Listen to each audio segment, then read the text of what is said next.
Saludos a todos nuestros amigos de Noticel. Hoy nos encontramos con una invitada especial, quien está haciendo la política pública en cuanto a los temas de violencia doméstica, delitos sexuales, maltrato de menores y drug court en Puerto Rico. Ella es la fiscal Ileana Santos, actual directora de las unidades especializadas de violencia doméstica, delitos sexuales, maltrato de menores y drug court del Departamento de Justicia. Bienvenida a Noticel. Así es, muchas gracias por recibirme. A nuestro push estelar.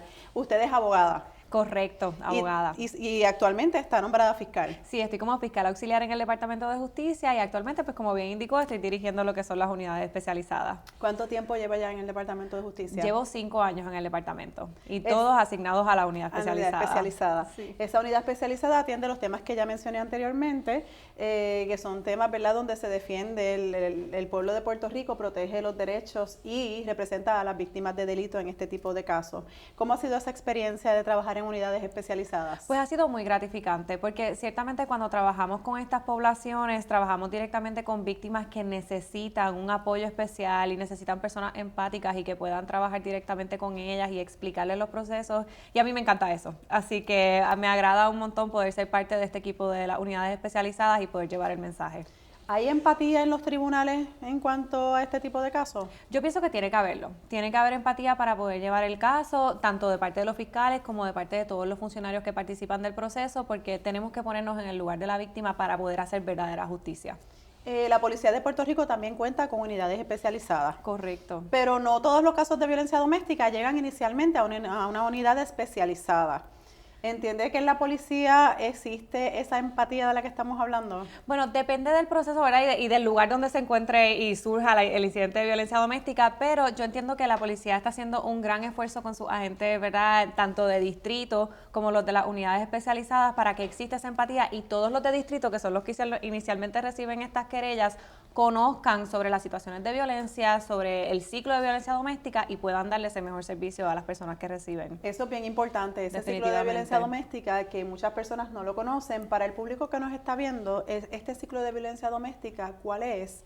¿Y en qué consiste en esta fase, ¿verdad?, de estas etapas de tensión, agresión y reconciliación? Exacto. El ciclo de violencia doméstica es básicamente eso, es una rueda. Eso implica que comenzamos con una agresión. Posiblemente hubo una agresión, la persona, ¿verdad?, reporta lo que sería el caso, comienza el proceso criminal, pero entonces hay una reconciliación. Esa reconciliación trae lo que sería un proceso de paz y tranquilidad en la relación hasta que nuevamente vuelven a agredirlo y comienza otra vez lo que sería ese ciclo de violencia. Por eso muchas personas, ¿verdad?, víctimas de violencia doméstica, tienen que ocurrir 7, 8 incidentes según las estadísticas para que esta persona finalmente o busque ayuda o reporte ese patrón de maltrato.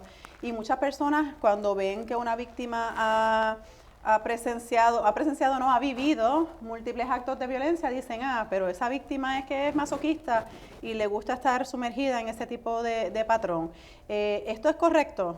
Lamentablemente sí, es que muchas personas no entienden en qué consiste este ciclo de violencia doméstica, y es que no es solamente que están viviendo las agresiones físicas, sino que también hay violencia psicológica, hay una dependencia quizás económica, hay una familia envuelta y es difícil salir de ese ciclo y poder enfrentar lo que sería el proceso criminal para poder, ¿verdad?, recibir justicia. Pero el mensaje que queremos llevar, y por eso le agradezco que nos haya recibido aquí en el día de hoy, es que estamos disponibles para poder atender este tipo de delitos y que estamos aquí para apoyarles en ese proceso y que puedan romper con ese ciclo. ¿Es posible salir de ese ciclo sin ayuda psicológica? Sin ayuda psicológica, bueno, siempre necesitamos el apoyo, ¿verdad?, de nuestros familiares, de nuestro entorno, para poder superar este tipo de situaciones que son ciertamente traumáticas. Así que ¿verdad?, lo que nosotros estamos pidiéndoles a las personas es que reciban las ayudas y que estén disponibles y abiertos a todos los procesos, como sería recibir servicios psicológicos también. En cuanto a las ayudas que el Departamento de Justicia puede brindarle a una víctima, ¿cuáles existen actualmente? Pues cada vez que se presenta un caso en el Departamento de Justicia o la Fiscalía recibe un caso, se refiere a una técnica de víctimas y testigos, que esas técnicas de víctimas son quienes les orientan sobre todo el proceso, les acompañan en el proceso. Si necesitan algún tipo de servicio psicológico, las refieren, ayudas económicas, etcétera. Hay muchas víctimas que nos reportan este patrón de maltrato físico, psicológico, amenaza, agresión sexual, restricción a la libertad, ¿verdad? Todo este tipo de modalidad de maltrato por temor a no tener ese apoyo durante el proceso. ¿Qué usted le diría a esas víctimas que nos están viendo hoy día que no se atreven a reportar este abuso? Yo le diría que el Departamento de Justicia está aquí, que la Oficina de la Procuradora de las Mujeres está aquí, que la policía también pueden recibir los servicios y la ayuda que necesitan y que en este momento el gobierno de Puerto Rico está dirigiendo todos sus esfuerzos para poder erradicar lo que es la violencia doméstica y les pedimos que confíen en los procesos para que podamos ayudarles a salir de estos ciclos. Y para esos ciudadanos que no necesariamente están siendo víctimas, pero han presenciado algún incidente, por ejemplo, tienen algún tipo, tienen un vecino o una vecina que incurre en violencia doméstica, escuchan gritos en la casa, escuchan ruido, menores gritando o incidentes o presencian directamente este incidente. En cuanto a ese particular, ¿qué usted tiene que orientar a ese público que nos está viendo? Yo les pido que los reporten. Yo les pido que los reporten porque la policía de Puerto Rico siempre va a estar ahí para poder atender cualquier tipo de querella. Quizás estamos escuchando esos ruidos y podría ser otra cosa, uno nunca sabe, pero verdad, si nuestro fin es proteger una vida, necesitamos hacer esos reportes para que tanto la policía pueda llegar y eventualmente justicia si fuera necesario. Existen varios mecanismos. En los casos de violencia doméstica está la vía criminal y está la vía civil. Correcto. Cuando digo vía civil es que una víctima de violencia doméstica puede recurrir directamente a un tribunal a solicitar una orden de protección para protegerse de esa parte agresora. Así es. Y no necesariamente tiene que hacer una querella. En cuanto a ese Correcto. particular, ¿cuál sería la orientación para el público que nos está viendo? Pues sí, como bien usted explica, tenemos el proceso criminal y tenemos el proceso civil. Si hay para un proceso civil, si usted interesa solicitar una orden de protección, usted acude a un tribunal o acude a la Policía de Puerto Rico y ellos le pueden asistir con el proceso de solicitar las órdenes de protección, que de hecho ahora se puede solicitar incluso virtual, o sea que no necesariamente usted tiene que ir físicamente, sino que puede utilizar las páginas del Poder Judicial para solicitar la orden de protección civil. Ya para el proceso criminal, esto implicaría presentar una querella en la policía. Lo que sí es importante que queremos que el pueblo sepa es que cuando se radica un caso de violencia doméstica por parte de la Fiscalía, también se otorga una orden de protección final, dependiendo de lo que determine el tribunal. Así que tiene esas dos opciones separadas, pero si comenzamos el proceso criminal, eventualmente también va a recibir lo que sería la orden de protección civil. O sea que con el proceso criminal, la orden de protección básicamente es automática. Correcto. Si se acude directamente al tribunal, entonces tendría que hacer esa solicitud, se va a ver una vista ex parte Sí. y luego se cita entonces al alegado agresor o agresora para que comparezca y presente las defensas si alguna. Exactamente. ¿Cuál es el procedimiento?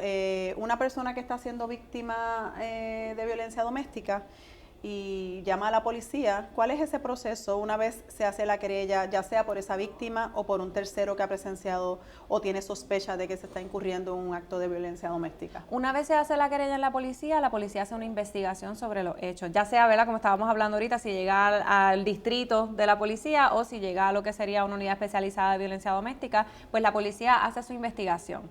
Luego de que la policía hace su investigación, si entiende que existen los elementos de delito, ¿verdad?, conforme a la ley 54 o algún otro delito de nuestro proceso criminal, pues entonces lo consultan con la Fiscalía. En las 13 Fiscalías de Puerto Rico tenemos unidades especializadas y fiscales especializados para la atención de los casos de violencia doméstica. Nuestros fiscales especializados reciben a la parte perjudicada, la entrevistan, la orientan, le hacen una evaluación de riesgo, que esta evaluación de riesgo nos permite conocer el nivel de peligrosidad en el que se encuentra esa víctima. Y esto a su vez pues permite que cuando hagamos un referido a las técnicas de víctimas y testigos, pues ellas puedan conocer ese nivel de peligrosidad y qué es lo que necesita esa víctima. Necesita la orden de protección, que ya sabemos que se emite de forma final cuando se presentan los cargos, pero ¿verdad?, si fuera un caso que no se presentara, ¿verdad?, no se hiciera el procedimiento criminal por alguna razón, pero existe algún tipo de peligrosidad o alguna razón por la que nosotros entendamos que amerita la orden de protección, pues también las técnicas de víctimas y testigos le pueden orientar al respecto. ¿Esa evaluación de riesgos en qué consiste? Esa evaluación de riesgos son 20 preguntas que se le hacen a la parte perjudicada que están, ¿verdad?, están tabuladas con un número. Y es la suma de esos números nos deja saber a nosotros cuál es el nivel de peligrosidad en el que se encuentra esa víctima de delito.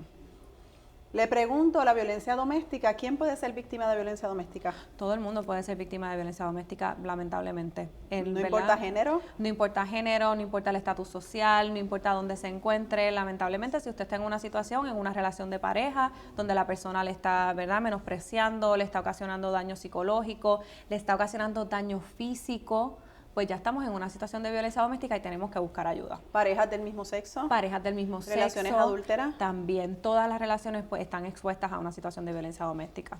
Lamentablemente nuestros menores de edad se ven involucrados, ¿verdad?, muchas veces en estos patrones de violencia doméstica. ¿Qué está haciendo el Departamento de Justicia cuando estos menores presencian actos de violencia doméstica? ¿Estos menores son testigos, no son testigos? En ocasiones sí, en ocasiones no. ¿Y cuáles son los criterios que se toman en consideración? Si estuviéramos en un tribunal me estarían objetando. Esta pregunta está bien compuesta. Pero ¿cuáles son los criterios que se toman en consideración cuando hay menores que presencian este tipo de actos? Pues cuando hay menores, nuestro mayor propósito es protegerlos, porque sabemos que además de la situación de violencia doméstica que puedan estar enfrentando, pues el procedimiento criminal es bien duro. Es un procedimiento duro tanto para los menores como para los mismos adultos y ¿verdad? Cualquier persona que se enfrenta al procedimiento criminal sabe que es un proceso complicado. Así que cuando tenemos menores que puedan ser testigos en un caso, nosotros ¿verdad? Tratamos de explicarles cómo es el proceso, sentarnos con ellos, con sus custodios, ¿verdad? Si no son sus padres, les orientamos y si es necesario sentarlos en el tribunal y tenemos que llegar a eso, pues también se hace. También están los mecanismos para ver estos casos por circuito cerrado. Claro, sí, ciertamente. Buscamos protegerlos lo más posible. El mecanismo de circuito cerrado permite que esa persona que está testificando, ya sea un menor o una víctima de violencia doméstica, etcétera, no tenga que enfrentar al agresor en ese proceso. Eso permite que pueda dar una declaración que no tenga una perturbación emocional que limite lo que puede decir o no al tribunal y podamos entonces llevarle la prueba que el tribunal necesita para esa determinación de culpabilidad. Las unidades especializadas también atienden los casos de delitos sexuales. Correcto. Que en cuanto a los menores de edad, esta es la tipología de maltrato más horrible que existe. En cuanto a los delitos sexuales, muchas veces se revictimiza. El proceso criminal es hasta más fuerte. Nada va a ser más fuerte que esa agresión sexual, pero es casi igual de fuerte. Y los tribunales muchas veces, ¿verdad? Yo he visto personalmente que permiten a veces muchas preguntas que quizás incomodan a ese menor. Y como el caso hay que probarlo más allá de duda razonable, es bien difícil. En cuanto a ese particular, ¿qué medidas está tomando el Departamento de Justicia para evitar la revictimización a nuestros menores de edad? Pues no solamente el Departamento de Justicia, sino que tenemos un andamiaje de organizaciones también que colaboran con nosotros y nos ayudan a atender este tipo de casos, conocidas como los centros PITI. Los centros PITI permiten que se le brinden unos servicios particulares a los que son menores de edad o ¿verdad? Personas con diversidad funcional, etcétera, incluyendo entrevistas forenses, fortalecimiento para el procedimiento judicial, que son asuntos bien importantes que necesitan esos menores para poder enfrentarse a lo duro que es el procedimiento criminal. Entonces, cuando reciben el fortalecimiento, cuando utilizamos un circuito cerrado, porque tenemos las justificaciones para ello, pues eso nos permite llevar la prueba y poder lograr una convicción en un asunto tan grave como ese. ¿Cuántos fiscales actualmente hay en las unidades especializadas? Tenemos 90 fiscales. ¿En todo Puerto Rico? En todo Puerto Rico, sí. ¿Y estos fiscales reciben adiestramientos constantes? Correcto. Justo la semana pasada estuvimos llevando a cabo un adiestramiento de violencia sexual junto a la doctora Linda Lara del Centro Salud Justicia. La ginecóloga especialista. Sí, la ginecóloga forense que ya no nos asiste mucho en estos procesos y ella estuvo dando, ¿verdad? Dimos un adiestramiento en conjunto, tanto de cómo trabajar el asunto del trauma en los casos de violencia sexual y que los fiscales conozcan a qué se enfrentan las víctimas que están pasando por este tipo de trauma y desde el punto de vista de la litigación, pues entonces le dimos varias ¿verdad?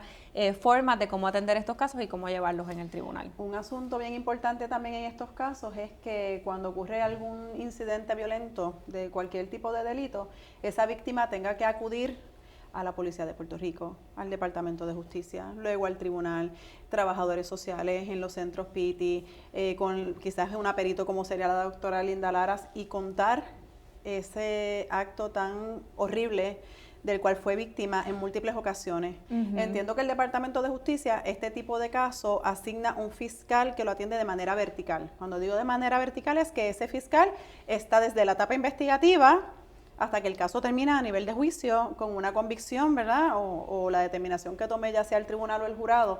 En cuanto a eso, ¿es correcto? Es correcto, pero justo antes de eso, antes de que comencemos lo que sería la radicación del caso, ya el fiscal que está asignado a la querella, ¿verdad? El proceso investigativo se supone que esté encargado verticalmente, como bien usted explica, a ese caso. Eso significa que en esos procesos en los centros PITI, donde se hacen las entrevistas, o quizás un trabajador social, un psicólogo o un médico tiene que hacerle algún tipo necesita recopilar la información sobre qué fue lo que pasó, los fiscales también están presentes en ese proceso. Y eso permite evitar ese ciclo completo de todo el proceso que tiene que pasar la persona de continuar repitiendo qué fue lo que pasó. Así que los fiscales participan de ese proceso investigativo y luego entonces cuando se va a presentar el caso se quedan siempre con ¿verdad? Nuestra intención y lo normal es que se queden siempre con ese caso acompañando a esa víctima en el proceso de violencia sexual. Y cuando son casos de violencia doméstica, los fiscales comparecen desde la etapa de regla 6. Correcto. ¿Esto también ocurre en delitos sexuales? Sí, es un caso vertical, tienen que comparecer, en el caso de delitos sexuales, tienen que comparecer a la regla 6. Y la regla 6 es la determinación de causa para arresto. Correcto. O sea, cuando una persona se somete a sospechoso, esa es la primera etapa criminal que enfrenta, ¿verdad?, esa parte acusada. Sí. El maltrato de menores. Hemos visto últimamente muchos casos súper tristes que han culminado incluso en la muerte de muchos menores en Puerto Rico. Así es. Que en el Departamento de Justicia, ¿cómo se están trabajando estos casos de maltrato de menores? Pues se trabajan casi de la misma forma que los casos de delitos sexuales. Y de igual forma, los fiscales están asignados de forma vertical a los casos de maltrato a menores. También en la etapa investigativa, no solo de situaciones graves, sino también si hay una alegación de algún tipo de negligencia o maltrato, los fiscales comparecen a esas investigaciones, están presentes, están pendientes, comparecen a la vista de determinación de causa para arresto y también acompañan a esa víctima o a los familiares o sus custodios durante todo el proceso. El maltrato de menores, ¿cuáles tipologías son las tipologías de maltrato que, ¿verdad?, por las cuales se acusan en el departamento, que están en la ley 57, que es la ley de maltrato? Bajo la ley 57 solamente existe el artículo de maltrato y el artículo de negligencia. Sin embargo, tienen varias disposiciones diferentes. Podría haber maltrato por conducta sexualizada, podría haber maltrato porque se le está exponiendo a conducta obscena, podría haber maltrato físico, maltrato psicológico, maltrato, ¿verdad?, o negligencia porque no se le esté brindando las necesidades básicas a ese menor. Son varias tipologías de maltrato.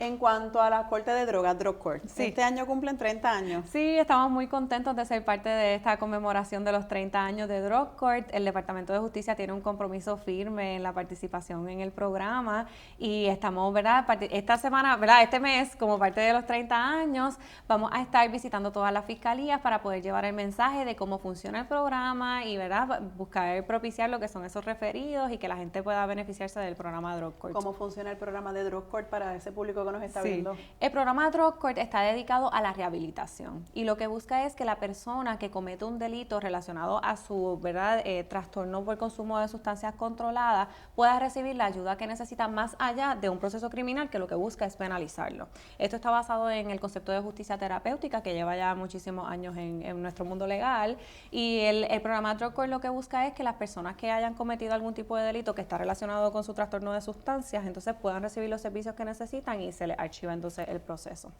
¿Cuántos casos de droga aproximadamente o cuántos participantes en el programa de Drug Court hay actualmente? Entiendo que hay cerca de 100 participantes, si no me equivoco, ahora mismo. Justo esta semana estuvimos en la celebración de los 30 años de OAT y estuvieron allí presentes y pudieron participar también. Yo he estado en esas salas especializadas de Drug Court y es bien impactante, ¿verdad?, cuando los tribunales, los jueces, ¿verdad?, en muchas ocasiones celebran hasta un acto como si se estuvieran graduando y felicitando a todas esas personas que se rehabilitan de lo que es el uso de las sustancias controladas. En cuanto a todos estos tipos de casos donde hay violencia, suele suceder que las víctimas se retractan. Y esto ocurre en casos de violencia doméstica, donde, como usted bien indica anteriormente, hay muchos factores como son la dependencia económica, emocional. En los casos de maltrato de menores y de agresión sexual, cuando ese agresor es una figura importante, ya sea maestro, ya sea un pastor de iglesia, como ha sucedido, y cuando es dentro de un núcleo familiar, que no es fácil que ese niño, ese menor víctima señale a su padre, a su madre, que es quien lo está maltratando, porque hay muchas emociones y hay unos síndromes que las personas quizás no comprenden esto. Este proceso de esa retractación, ¿cómo se trabaja en el Departamento de Justicia? ¿En qué consiste primero y cómo se trabaja en el Departamento de Justicia? Pues la retractación es exactamente lo que usted está explicando. Es una persona que está dentro de un ciclo de violencia, ya sea de violencia doméstica o una cuestión de superioridad, como sucede en los casos de delitos sexuales o maltrato a menores, que era lo que usted estaba mencionando, de que sea un maestro, un pastor, etcétera, que ejerza algún tipo de presión sobre esa menor de edad en un caso como ese. Y en los casos de violencia doméstica, pues sucede mucho por la dependencia económica, por las relaciones familiares, por la misma presión familiar. Llevamos 15, 30 años con esa persona, no queremos dejarla ir, o también no unen vínculos que son inseparables como los hijos o las experiencias vividas. Y eso tal vez es lo que provoca que las personas se retracten o no quieran cooperar con el procedimiento criminal. Sin embargo, tenemos que estar conscientes de que estos procesos son sumamente peligrosos para nuestra vida. Y quizás, aunque tengamos esos vínculos familiares o esos vínculos de vida que llevamos tantos años con esa persona, tenemos que ponernos a nosotros primero y también enfrentar lo que es el proceso para poder preservar nuestra vida, que es lo que es más importante. Muy importante. Recientemente usted vio un caso de estrangulamiento donde una víctima se retractó. Correcto. Y aún así hubo una convicción. ¿Nos puede hablar un poco del caso, o el caso está sub judice, entendemos, en el Tribunal de Apelaciones? Sí, aún está en el Tribunal de Apelaciones, pero sí les puedo contar un poco que esto fue un caso donde la víctima, ¿verdad? Fue expuesta a un estrangulamiento y a varios delitos bastante graves. El estrangulamiento, ¿verdad? Para que nuestra audiencia sepa, es una de las manifestaciones de violencia física más graves en las relaciones de pareja, porque implica que una persona le está cortando la respiración, y eso no hay otra forma de decirlo que no sea que está tratando de provocarle la muerte. Porque cuando le cortan la respiración a una persona, simplemente lo que puede ocurrir en aproximadamente de 60 a 120 segundos es provocarle la muerte a la persona. Pues en ese caso, la perjudicada se sentó a declarar. Ella estuvo con el Departamento de Justicia mucho tiempo, estuvo recibiendo servicios de nuestra técnica de víctimas y lo trabajamos de muchas formas. Y cuando ella se sentó a declarar, ella mencionó su nombre, mencionó quién era, mencionó su relación de pareja, etcétera, pero cuando empieza a declarar sobre los hechos, que le preguntamos qué fue lo que pasó, cuéntenos lo que pasó en tal fecha, ella dijo, no voy a declarar. Y esto ocurre mucho en los tribunales. Ocurre muchísimo. Y es la forma en la que, ¿verdad? Nosotros como fiscales tenemos que buscar cómo responder a este tipo de cosas y estar preparados de que si esto puede pasar, entonces buscar la forma de presentar el caso sin esa declaración. Porque sí necesitamos unas cosas particulares y unas cosas importantes en el proceso criminal, pero mientras más prueba circunstancial yo tenga, por ejemplo, yo tenía el doctor de sala de emergencias que le atendió, que le vio los golpes, tenía fotografías, tenía una declaración de una amiga que estuvo con ella en ese proceso. Mientras yo tenga toda esa prueba circunstancial, ¿verdad? Y que no solo circunstancial, porque también había prueba directa. Pero entonces esto no es lo que nos ayudó a probar el caso sin la declaración de los hechos de ella. Que no necesariamente tiene que declarar la víctima en un caso como este si existe otra prueba, ya sea directa o circunstancial. Ciertamente nosotros como Departamento de Justicia buscamos fortalecer a las víctimas para que puedan apoyarnos en ese proceso y presentar la prueba que necesitamos para poder hacerle justicia, que al final del día para eso es lo que estamos. Pero si nos sucediera, ¿verdad?, otra vez una situación como esa, pues tenemos que buscar toda la prueba alrededor que tengamos para poder presentar el delito. Y en los casos criminales hay que identificar al acusado. Y hay que probar la relación de pareja. Exacto. Por lo menos eso pasó. Eso se prueba con la víctima. Ya lo demás entonces sería circunstancial o con prueba directa. Sí. También vemos, como parte de este ciclo de violencia doméstica que habíamos hablado anteriormente, vemos ya que muchas veces en la etapa de reconciliación estas parejas vuelven. Sí. Ahí el acusado le envía flores, le promete que va a cambiar, acusado o acusada, le envía flores, le promete que va a cambiar y regresan. Hay un caso del Tribunal Supremo, que es un caso leading, que es el caso de Pueblo versus Castellón. Correcto. Donde cuando ocurre esta reconciliación se puede solicitar un archivo, en ese caso de violencia doméstica.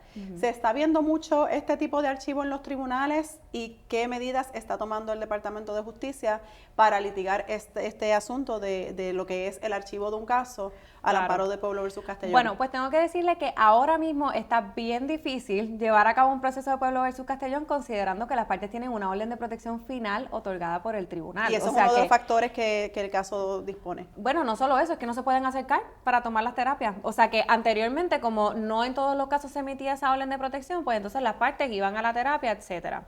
Por parte de Pero si se reconcilian, la víctima tiene derecho también de solicitar el archivo. Podría solicitar el archivo, exacto. Pero mientras tanto, mientras existe esa orden de protección final, pues obviamente no pueden acercarse a las partes, así que no hay archivo. De eso no está pasando mucho ahora mismo, porque verdad, como está esas órdenes de protección vigentes, pues entonces no tienen forma de acercarse a recibir esas terapias. Pero ciertamente la posición del Departamento de Justicia y lo que hemos ido trabajando con este asunto, el caso de Pueblo versus Castellón establece que tiene que haber un plan de reestructuración familiar y que establezca un plan de tratamiento de que ambas partes están comprometidas a recibirlo y demostrar que el agresor está arrepentido el agresor o agresora está arrepentido sobre el proceso, etcétera. O sea que no es simplemente la gravedad de los hechos. También son varios factores que hay que considerar. O sea que si estamos hablando de una situación en la que la persona, ¿verdad?, incurrió en unos hechos gravísimos físicos que le ocasionaron mucho daño a la víctima, el Departamento de Justicia, ¿verdad?, y nosotros vamos a buscar siempre probar el delito y llevarlo hasta las últimas consecuencias en beneficio de esa víctima. Para ese público que nos está viendo, quizás esa persona que actualmente está siendo víctima de cualquier delito, y si son delitos como estos que, ¿verdad?, trastocan a nuestra sociedad de manera reprochable, y afectan a las personas más vulnerables de nuestra sociedad, que son las mujeres, los niños. Le pregunto, y digo las mujeres, un hombre puede ser víctima de violencia doméstica, claro que sí. pero desde la etapa de los cavernícolas, cuando usted piensa en un cavernícola, ¿en qué piensa? En eso mismo. El hombre agarrando a la mujer ¿verdad? Y pues es algo que culturalmente ha sido de esa manera, pero cualquier persona, hombre o mujer, puede ser víctima de violencia doméstica. Correcto. Y aprovechando esto, ocurre mucho también en los cuarteles de la policía, y esto yo lo vi porque también tuve la oportunidad de trabajar con este tipo de casos, que cuando llega un hombre a querellarse por violencia doméstica, y esto ocurrió muchas veces, por el mismo machismo se le ríen en la cara o minimizan por ser hombre. Esto, ¿cómo usted lo ve y está ocurriendo con frecuencia? Yo no escucho que siga ocurriendo esto, porque ciertamente lo que es la policía de Puerto Rico, tanto la policía como fiscalía, estamos buscando eliminar estos estigmas y estar conscientes de que las situaciones de violencia doméstica pueden ocurrirle a cualquier persona, ya sea hombre, mujer, como bien usted dijo, en una relación de parejas del mismo sexo. En cualquier relación de pareja pueden ocurrir estos delitos, así que lo que estamos buscando es eliminar ese estigma y que toda persona que necesite la ayuda, que esté en una situación de violencia, reciba los servicios correspondientes. Y entonces, ahora sí, toda esa persona que nos está viendo que quizás pueda ser víctima o que tenga algún familiar o conozca alguna persona, ¿a dónde se pueden comunicar? ¿Cuál sería el proceso? Y el Departamento de Justicia, si tiene alguna página que se le pueda decir a nuestro público. Sí, lo primero es que si usted está en una situación de violencia que necesita ayuda inminente, acuda a la Policía de Puerto Rico, comuníquese con el 911, y también tenemos la oficina de la Procuradora de la Mujer, que está siempre disponible para recibir y atender cualquier situación de violencia doméstica. Con ella se pueden comunicar al 787-722-2977, que es la línea 24/7 de la oficina de la Procuradora de las Mujeres. Para el Departamento de Justicia pueden acudir a nuestras páginas web o a nuestras redes sociales, que estamos bien presentes en ellas, y siempre estamos disponibles para lo que necesiten y para orientarles en todos los procesos. Gracias, fiscal. Claro que sí. Encantada. Muchas gracias a usted por recibirnos.